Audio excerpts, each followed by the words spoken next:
Инфаркт, инсульт, жүрек қыспасы, жүрек жеткіліксіздігі бүкіл әлем бойынша өкпенің қатерлісігі бірінші орында тұр. Біз одан рахат аламыз. Кәмпитпен бірге дұшпандардың шексіз саны кіреді. Жылқыны өлтірмейді. Бұдан кетіп қал, темекі түтіннен кетіп қал. Жабыстырғышқа тыйым салайық. Лифтті пайдаланба, таксимен жүрме. Иә, бұл зиянсыз емес. Сәлеметсіз бе, Қазақстан? Мен доктор Александр Леонидұлы Мясниковпын. Мәскеудегі қалалық клиникалық аурухананың бас дәрігерімін. Сонымен қатар тележүргізушімін, медицина ғалымдарының кандидатымын, ақш медицина докторымын. Белгілі бір жүрек ауруларына деген бейімділік кездесе ме? Қандай мысалдарды келтіруге болады? Әрине, тәуекелдің модификацияланбаған факторлары болады. Бұл біз өзгерте алмайтын факторлар. Жас, 40+. Бұл дегеніміз тәуекел факторы болып келеді. Тіпті автоматты түрде. Әйелдерде етеккірдің толық тоқтауы 50 жаста басталады. Сәйкесінше, жыныстық гормондардың жүрекке деген қорғаныш әрекеттері де тоқтайды. Демек, ер адамдарда 40, әйелдерде 50 жас. Екінші жайт жыныс. Дегенмен ер адам зардап шегеді, яғни жыныс, жас, генетика. Біз генетика деп жай ғана жүрек ауруларының бар екендігін ғана есепке алмаймыз. Ертеректе болған, яғни тікелей жақын туысқандарда 50 жасқа дейін инфаркт немесе инсульт, тамырлы апат болған жағдайларды ескереміз. Менің әкем 60 жасында қайтыс болған. Біреулері мұны жүрек ауруынан болған деп айтар еді. Дегенмен бұл тұқым қуалаушылық емес. Ал егер 49-50 жаста болса, міне бұл тұқым қуалаушылық, иә? Ата-ананың жасы маңызды. Осы үш нәрсені өзгерту біздің қолымыздан келмейді. Генетика, жыныс, жас. Қалған нәрселердің барлығын да біз өзгерте аламыз. Содан кейін жай ғана бірінші пункт, бұл номер 1 өлтіруші, бұл темекі тарту. Инсульт, қатерлі ісікті және темекі тартумен байланысты басқа да ауруларды темекінің жану барысында пайда болатын канцерогендер мен шайыр қоздырады. Демек, никотин емес. Мұның ғылыми дәлелдемелері де бар. Номер 2 өлтіруші жоғары холестерин. Номер 3 өлтіруші қант мөлшерінің жоғары болуы. Номер 4 өлтіруші бел көлемінің жоғары келуі, яғни метаболикалық нышанат. Ер адамдарда 102 см, әйелдерде 108 см артық болған жағдайда. Сәйкесінше осы тұста физикалық белсенділіктің жоқтығында қосуға болады. Алайда алкогольге келер болсақ, мұнда әртүрлі пікірлер баршылық. Өйткені кардиологтардың пайымынша, алкогольдің азғантай мөлшері, яғни таза спиртке қайта есептегенде, күніне оның 19 грамм керісінше жүрекке қорғаныш әсер етеді екен. Қандай жаман әдет жүрек қан тамырлары жүйесіне көбірек зиян келтіреді. Әлбетте темекі тарту. Әрі бұл қарапайым темекі тарту зиянды, бір тамшы никотин жылқыны өлтіреді деген секілді ұрандарымыз ғана емес. Бұл шынымен де зиян келтіреді. Бұл барлық зерттеулерде дәлелденген. Олардың саны тіпті миллиондаған болып кетті.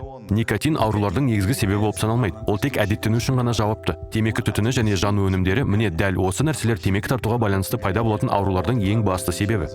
Барлық онкологиялық жағдайлардың 40% темекі тартуға байланысты. Бәлкім барлық жүрек ауруларының 50%, демек онкологиядан да көп жағдайда бұл темекі тартудың салдары.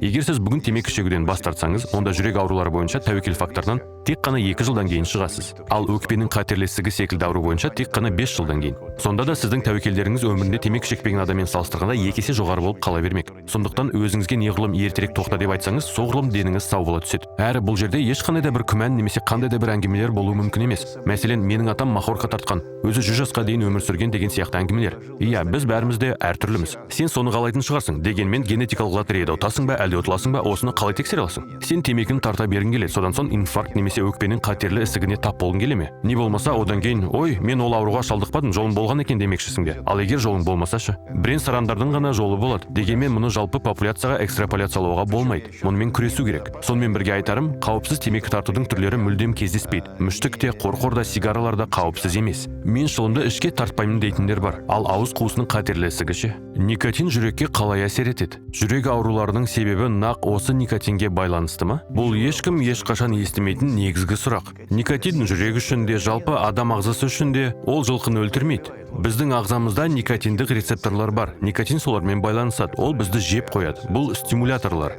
Біз осыдан рахат аламыз. Алайда ол жүрекке тікелей зиян келтірмейді. Темекі тарту никотинді тұтынудың ең залалды тәсілі болып келеді. Әрі бұл сигаретадағы темекінің 1000 градусқа дейін қыздырылатынына қатысты болып отыр. Темекі жанған кезде түтін пайда болады. Ал шылымқұмардың деммен бірге жұтатын осы түтіннің құрамында көптеген уытты заттектер бар. Нақ осы заттектер темекі тартуға қатысты пайда болатын қауіпті ауруларды қоздырады. Міне қараңыз, мәселен сіз темекі шегуден бас тарттыңыз делік. Сізге никотиндік сағыз не болмаса жабыстырғыш беріледі. Сіз жабыстырғыштың құрамында қанша никотин бар екендігін білесіз бе?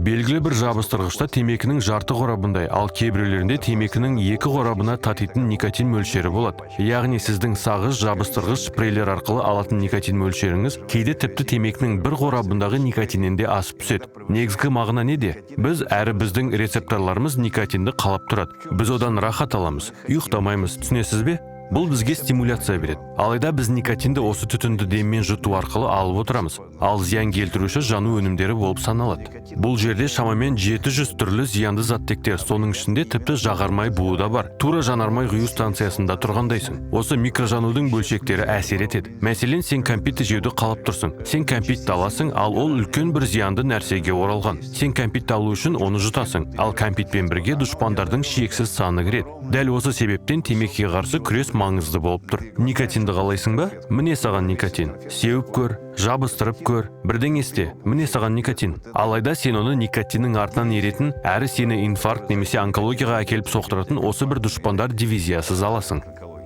Темекі түтіні жүрек-қан тамырлары жүйесінің қандай ауруларын тудырады? Барлығы да инфаркт, инсульт, жүрек қыспасы, жүрек жеткіліксіздігі, гипертония, тағы не білеміз. Бәрі де өкпедегі қысымның жоғарылауы, ешқандай да бірыңғай жағдай жоқ, ешбір. Онкологияда да дәл осындай жағдай. Мұның қандай да бір азды көпті рөл ойнамайтын онкология түрі жоқ дерлік. Темекі тартудың зияны никотинде емес, жану өнімдерінде жатыр. Жану өнімдерінің жүздеген түрлі элементтері ағзамызда сол бір қиратушы өзгерістерді тудырады. Әрі олардың алғашқысы жанудың микробөлшектері, яғни нақ осы күл. Неліктен Қытайда өкпенің қатерлі ісігі бүкіл әлем бойынша бірінші орында тұр? Өйткені олар көмірмен жылытады. Көмір жағылатын жерде біз осы жану бөлшектерін деммен бірге жұтамыз. Темекі түтіні де сондай. Темекі түтіні инфарктқа әкеліп соқтырады. Бұл нағыз қанішер. Никотин емес, темекі түтіні. Ал осы жағдайда темекі түтіні жоқ. Иә, біз никотин жақсы деп айтпаймыз. Дегенмен бұлай деп те айтуға болмайды. Адамдар, темекіні электронды түрде қыздырыңыздар. Ешбір жағдайда. Мен осыған дейін айтқанымдай, бұдан бастауға болмайды. Әйтпесе сен шынайы темекі шегуге келесің. Алайда сен бұрыннан шылымғұмар болсаң, егер сенде созылмалы өкпе аурулар бар болса, егер сенде инфаркт, инсульт қауіптердің факторлары бар болса, бұдан кетіп қал. Темекі түтінінен кетіп қал. Зиянды азайт. Бұл нақты төмендетілген зиян. Иә, бұл зиянсыз емес. Дегенмен осыған қарағанда зияны төменірек. Абсолютті түсінікті. Әзірге темекіні тастағысы келмейтін адамдар инфаркт, жүректің ишемиялық ауруы және басқа да қауіпті дерттердің пайда болу қаупін қалай төмендете алады? Темекі тарту созылмалы ауру, әрі мұнда рецидивтер болып жатады. Түсінесіз бе? Сіз темекіні тастай алмайсыз. Бұл қалыпты жайт. Ешкім тастай алмайды. Шылымғұмарлардың 97% мұны істей алмайды. Демек, тағы да көріңіз, тағы да байқаңыз, басқа құралдардың көмегіне жүгініңіз. Осы бағытта жұмыс істеңіз. Никотинді жеткізетін көптеген девайстар баршылық.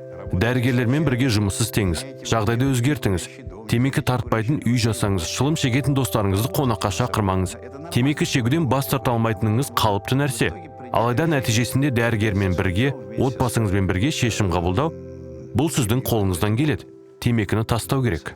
Темекіні қыздыру жүйелерінің шылымға қарағанда зияны азырақ болатыны рас па? Сіз өте маңызды бір тақырыпты қозғадыңыз. Өйткені егер де біз Британияның тәжірибесіне зер салсақ, бұл жерде электронды темекі, осындай заттардың барлығы да Британияда темекі шегуден бас тартудың құралдары арасында бірінші орында тұр. Темекіні қыздыруға арналған жүйелердің ішіндегі темекі жанбайды. Ол 350 градус дейін ғана қыздырылады. Нәтижесінде аэрозоль түзіледі, ал оның құрамында қарапайым темекінің түтініне қарағанда зиянды заттектер мөлшері 95%-ға дейін төмендетілген. Мен сізге спрей туралы айттым, мен сізге сағыз туралы айттым, мен сізге жабыстырғыш туралы айтқан едім. Бірақ бұл да сондай нәрсе ғой, дегенмен айырмашылығы неде?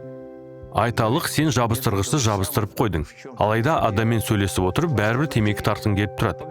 Міне осы бір әдет. Ал егер кофе ішсең, тағы да темекі шеккің келіп тұрады. Осы жерде темекі тартудың имитациясы, яғни сен әрі сенің рецепторларың никотинді алып тұрады.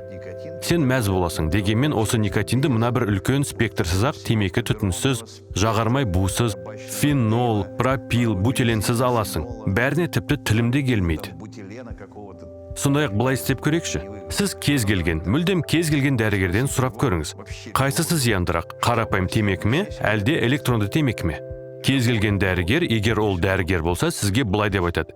Әрине, әрі бұл нақты факт. Яғни қарапайым темекі электронды түрінен айтарлықтай қауіпті.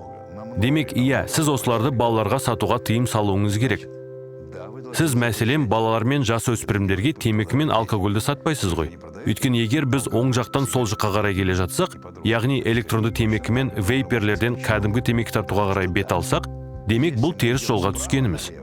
Бұл жерге кірпіш қою керек. Алайда егер біз кері қарай, яғни шылым тартудан электронды темекі мен вейперлердің арқасында темекі шегуден бір жолата бас тартуға келе жатсақ, онда бұл жақсы шығар. Жабыстырғыштарға тыйым салайық, спрейлерге тыйым салайық. Мен тағы да естеріңізге салам. Британияда бұл темекі тартуға қарсы бірінші құрал болып келеді. Қауіпті аурулардың тәуекелін төмендетудің ең жақсы жолы темекіні тастау. Әрі мұны неғұрлым ертерек істеген дұрыс. Ал әзірге олардан бас тартқысы келмейтіндер оларды түтін шығармайтын құрылғыларға уақытша алмастыра алады. Болашақта кардиологтың тұрақты пациентіне айналма мақсатында қазірдің өзінде денсаулық үшін не істеуге болады?